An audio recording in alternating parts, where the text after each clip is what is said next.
Good morning, everyone. It is 11 minutes past 7 o'clock right now, and it is time for Around the Car Guy from Westside Auto Pros to give you some tips and advice of how to handle things that are going on involving your vehicle. But before we talk about our topic at hand today, since this is the last time we're going to be visiting with you before Christmas, I just want to commend you on what you're doing with all the different animal organizations in town. You don't just pop up on one animal organization page, you're popping up on a couple of them.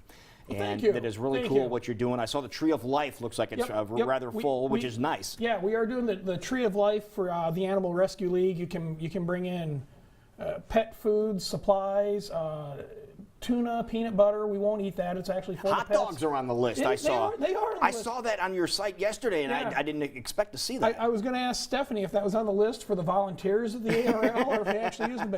But no, we've got this growing plume of stuff around our tree and stuff at work, and it's cool to see people bring stuff in and help them out, and I just think it's a good organization and a good thing to do. There you go. Well, we also want to talk about a great thing to do, and that's be prepared because we might not have a white Christmas, but we're definitely still having a cold one. So how can we stay prepared as we head into the holidays? You know, we have found, here over the last 4 days or so, there's a lot of people that were not prepared. We've been certainly busy on the roadside assistance and the towing part of it, but one thing that really hasn't hit yet, but it's going to come, is a lot of freezing rain. We get that at some point throughout the winter where it starts out on a warmer day, it rains, and it freezes.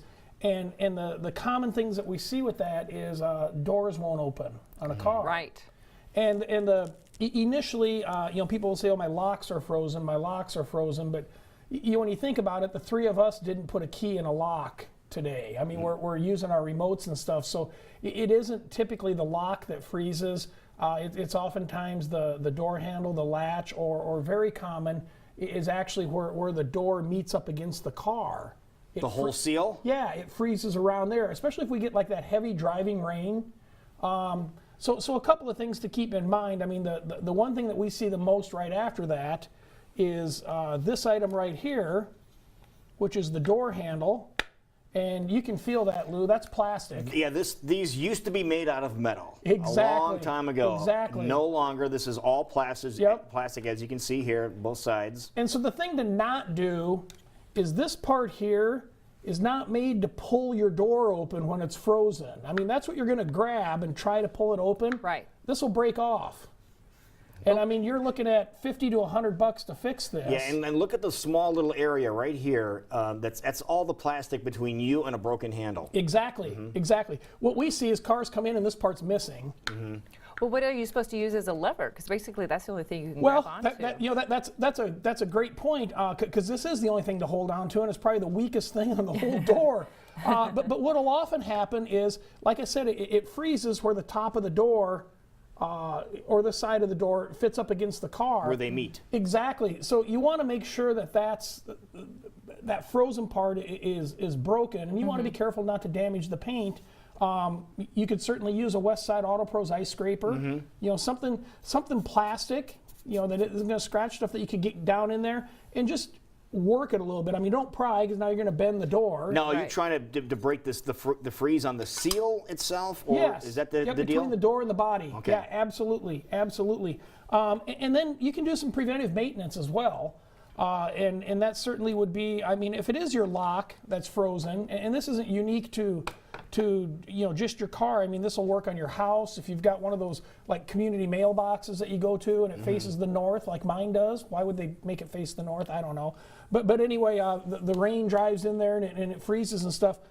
They make a product called Lock De-icer, and this stuff works really well. It says it's a lubricant. Is there more than just a lubricant in there? The main ingredient is isopropyl. Okay, so it's rubbing alcohol. Rubbing alcohol, which will melt ice.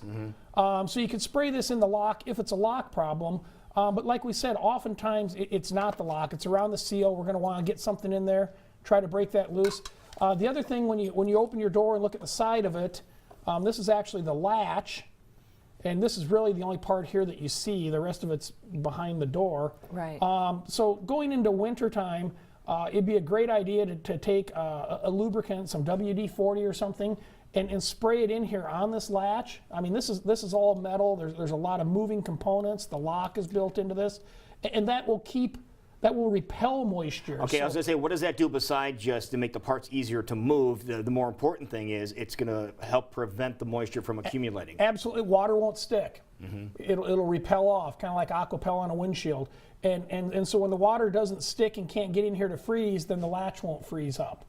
And then also back to the seal around the door, the rubber weather stripping and stuff. They make, you can go to an auto parts store, there's a couple of different products, but there's like a silicone lubricant. I mean, not a spray, but some in a tube you can put on a rag or something, but treat that rubber going around there. Again, if the water can't stick to the rubber, it's not going to freeze. Okay, now you made a very valid point too. Some people may have some spray silicone in their garage that they've used for some other things, but that's not the kind of stuff you need. No, because you don't know for sure what's in it.